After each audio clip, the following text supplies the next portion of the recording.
North Carolina Constitutional Carry Act, we would be the 28th state to enact constitutional carry, so it's not something new. Across those states, we've not seen a increase in crime due to the constitutional carry, so I want to allay the fears of that. There's been some questions I'm going to address right up front, concerns over allowing 18-year-olds to do it. The Ninth Circuit Court of Appeals in Chavez versus Boutro said that you cannot use the age of 21, that 18 would be the legal age for that type of a restriction. I've received one email and one person who has spoken to me in the negative against hundreds of emails and in-person visits who have been in the positive for this bill. I will stand for any questions. Would you like to send forth your amendment, which I understand is primarily technical in nature? Would you like to send that forward? Yes, thank you, Madam Chair. We can do the amendment now. It's quite simple. It actually is eliminating what I'm going to call a 404 error. If you click that link, it doesn't actually attach to a law. This was an error, clerical error, so that just removes that site. And then it changes a pagination from C to a B. Correct. So we have the amendment before us. Any comment or discussion on the amendment? Seeing none, the question for the House is the question before the body is the passage of the amendment to House Bill 189. Those in favor will say aye. Aye. Those opposed will say no. The ayes have it, and the bill is amended. We're back on the bill as amended. We'll have committee discussion. Members, anyone? Representative Budd. Yes, thank you, Representative Kidwell. I will comment first that while you have received one email in opposition and hundreds in favor, I am the opposite. I have received hundreds in opposition and almost none in favor of the bill. But I have one very simple question. In your first section here, you have a number of weapons that would be unlawful to carry concealed, such as knives, dirks, daggers, brass knuckles, and the like. But yet you've exempted firearms. Why are you exempting the lesser lethal weapons from this carrying concealed bill that you are proposing? One reason would be that's a battle to be fought another day. The second reason is those are currently in law. And at this point, I don't have the requests from my local people, constituents that are interested in moving those. Further discussion? You have a further question? I hear you, but my question is, the most lethal weapon is the firearm. It is the only one that you are seeking to exempt from being carrying concealed. So Representative Kidwell, you're recognized. Thank you, Madam Chair. First of all, the Second Amendment does actually cite all weapons, that it does not limit it. So knives, it would be appropriate. But in this case, and what I'm looking at, is firearms are a defensive weapon. Okay, these are not going to be an offensive weapon. These are defensive weapons. I am going to need this in the event that somebody comes after me with a knife, gun, dirk, shank, whatever the case might be. Further question, further discussion. Representative Morey. Thank you, Representative Kidwell. I think your bill goes a lot further and broader than what has been presented. It looks as though anyone 18 or older can carry concealed without ever having firearms training. There's no permit that's needed at all. They would just have the right to carry concealed. And in any assembly where a fee is charged for admission or where alcohol is served, as long as the person doesn't have alcohol in their body, and any government official who is elected or appointed when acting in the discharge of their official duties, they may carry concealed, which I take it are legislators, judges, anyone in jails, any public buildings. If they're acting in their official capacity, they can be carrying concealed. Is that correct? Well, let's start. You actually have several questions in there. So let's start with the education element and the 18-year element. In my comments up front, the Ninth Circuit Court of Appeals said that you could not limit to 21 years old. It had to be 18, so that's been struck down. That's why the 18. The second question was the education element. They do have an education requirement. If you do not receive the appropriate education, it would be a misdemeanor, and you would have to deal with that. So you do have an education requirement to carry concealed at any age. The carrying for legislatures, you would still, or elected officials, you would still have to have a concealed carry permit in order to carry a firearm. It would not be where you could carry it as the average citizen could, around their home, out in the neighborhood, that type of thing. So if a legislator wanted to come in this building or any other building, or a judge, well, judges are currently permitted to carry. So there's a list, if you look, where judges, I think DAs may be on that list, registers of deeds, things of that nature, they are allowed to carry in the government buildings currently. Right. This would just add other elected officials to that. You may note we've had some events that happened in the General Assembly in the last 2 years where many of us, and I say us, have received death threats. In fact, we have one person who recently received many a death threat, and she's applied for a concealed carry permit and is being tied up in her local sheriff's department for not a good reason, and she has received many death threats. Okay, so we need to look at it from the perspective of freedom, and I'll go back to the basics of where this all begins. Both the North Carolina and U.S. Constitution cite the rights of the people to keep and bear arms shall not be infringed. Further comment? You're recognized for comment. And I think the Constitution also has something about a well-regulated militia. This may be about the right to carry and freedom to carry, but it's not about public safety. And I think you mentioned that states that have the right to constitutionally carry have less violence, which I don't think is accurate. I think that it's proven that the states with the most restrictive gun laws have the least amount of gun crime. The availability of guns everywhere, anytime. Everybody will be quiet and be responsible in this meeting, please. If not, you will be asked to leave. Representative Maury, that's absolutely incorrect. Okay. I don't believe, Representative I'm making a Kidwell, comment. there's simply a comment, not a question. Thank you, ma'am. Representative Maury, are you through with your comment? No, All right, you may finish your comment. thank you. In this country, in this time, public opinion is demanding we do something to protect people from mass shootings, from gun violence. This bill is the opposite of what people are demanding. I think it is ill-conceived. I think we should vote against it. And I also take issue of the 18-year-old being unconstitutional to have it 21 instead of 18. I think that's an issue that's still in the courts. So I strongly urge us to vote against this bill. Thank you. I'm going to go to public comment, and because of the number of people wanting to comment, I'm going to limit it to 1 minute.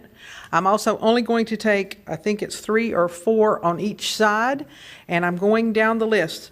First on the, I believe, pro side is Paul Vallone. You have 1 minute. My name is Paul Vallone. I represent Grassroots North Carolina, the state's primary gun rights organization.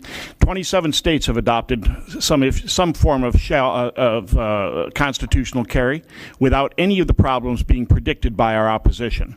The fact is that this is a relatively modest bite at the apple because it basically limits the concealed carry without a permit to the same class of people who can get a permit. If you couldn't qualify for a permit, you won't be able to carry concealed. Also, the PCS has a training requirement to it that allows at least some measure of education. This is a very modest bill. Grassroots North Carolina strongly urges you to support it. Thank you. I believe Jennifer Copeland, I believe you are opposed to the bill. You have 1 minute.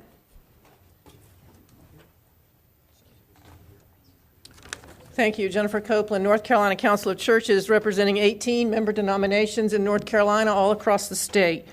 We consider this bill a threat to public safety. We believe that if we weaken laws on who, how, and where we are allowed to carry guns, we will ensure that more people carry guns and more guns will get stolen, particularly from motor vehicles and also likely from homes, and they will be used in crimes. With respect to Representative Kidwell, I would say follow the numbers. In states that weakened concealed carry laws, gun thefts increased by 35%, adding tens of thousands of guns to the streets and illegal gun markets each year.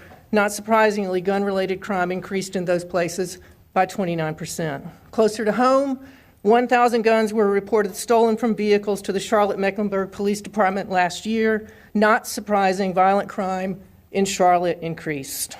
The Council of Churches believes lawmakers have a moral obligation to protect the people of North Carolina, and this bill will not do that. Please vote no. Thank you.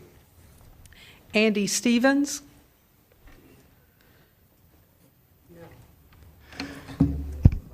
Good morning. My name is Andy Stevens. I represent Gun Owners of America. I am the North Carolina State Director. Gun Owners of America supports this bill as currently in PCS. I would make clear to the committee that this does not eliminate the concealed handgun permit statute that currently exists in North Carolina. Over 860,000 North Carolinians have a concealed carry permit. This bill will not kill that opportunity and requirement to get a permit issued. For reciprocity and other purposes, it remains in place for citizens to be able to travel across state lines. This will alleviate a problem that exists in several counties, including Mecklenburg County, where the sheriff has been slow-walking permits. At one point, he had 7,300 permits that he was delaying or denying the issue of a shall-issue permit to lawful citizens in Mecklenburg County. Again, I request that the committee, on behalf of Gun Owners of America, support this bill. Thank you. Thank you. Shannon Halber. Ms. Halber, you have 1 minute. So we plan to take a vote at 10 till, so we'll be limiting some discussion beyond this. You have the floor for 1 minute. My name is Shannon Halber. I've been a volunteer with Moms Demand Action for Gun Sense in America for 8 years. I'm a U.S. Air Force veteran, and I live in Clayton, North Carolina. I'm here today to oppose North Carolina House Bill 189. It does not keep our community safe. States that have weakened their firearm permitting system have experienced 11% increase in handgun homicide rates, 13 to 15% increase in violent crime rates. 18 to 20-year-olds commit gun homicides at triple the rate of adults 21 years and older. Suicide risk can increase when the gun violence already costs North Carolina $19.5 billion each year.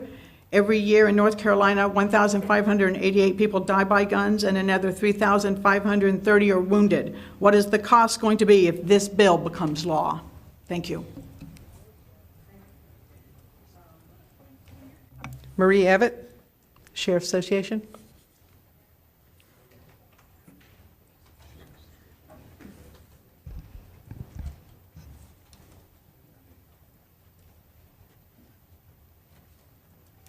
Thank you, Marie Evett, Sheriff's Association.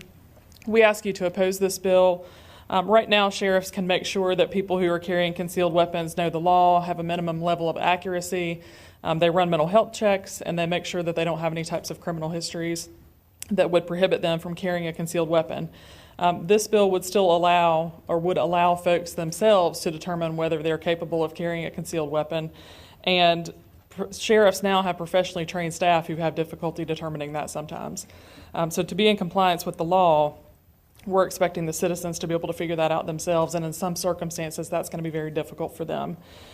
Practically, this bill would make it nearly impossible for law enforcement to know when they approach someone whether they qualify as someone who can carry concealed. Right now, they have the background checks. They know that before the permit is issued. If this bill passes, they will not know that. And so every citizen they'll have to determine whether that citizen should or should not be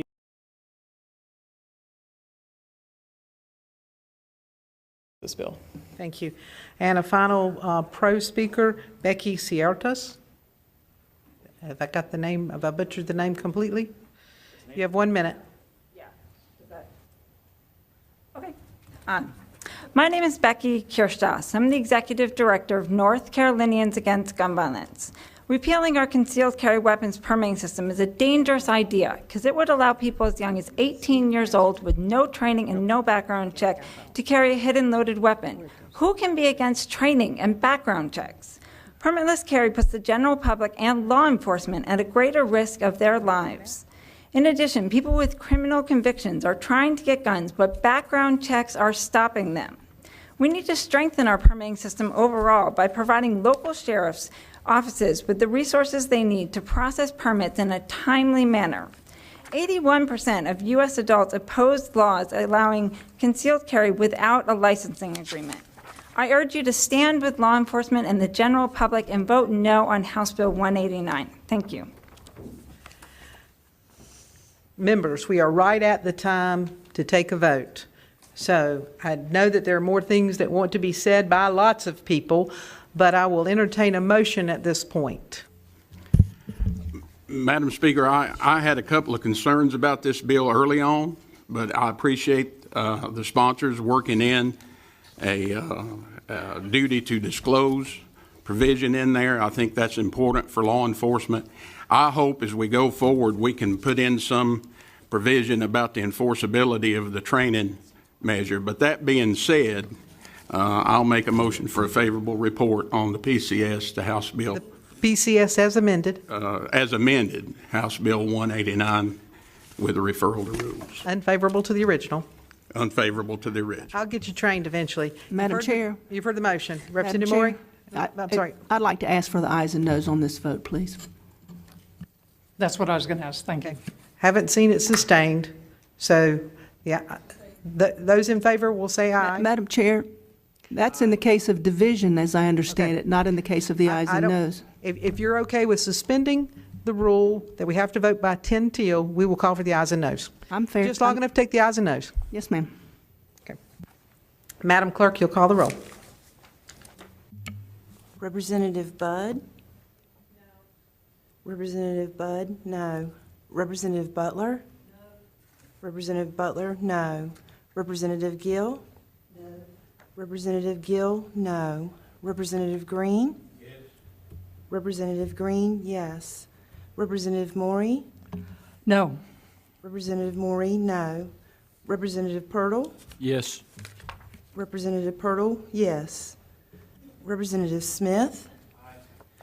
Representative Smith? Yes. Representative Willis? Yes. Representative Willis? Yes. Okay, you're next. You want to go? Ms. Purtle? Yes. I did it. Representative Hall? Aye. Representative Hall? Yes. We're done. We have time. Do you want to vote? I don't have to. Okay. You done? Did you call Miller? Representative Miller? Aye. Representative Miller? Yes. Got it. 1, 2, 3, 4, 5, 6, 7. 1, 2, 3, 4. Vote 7 to 4. Bill passes and will be reported to rules.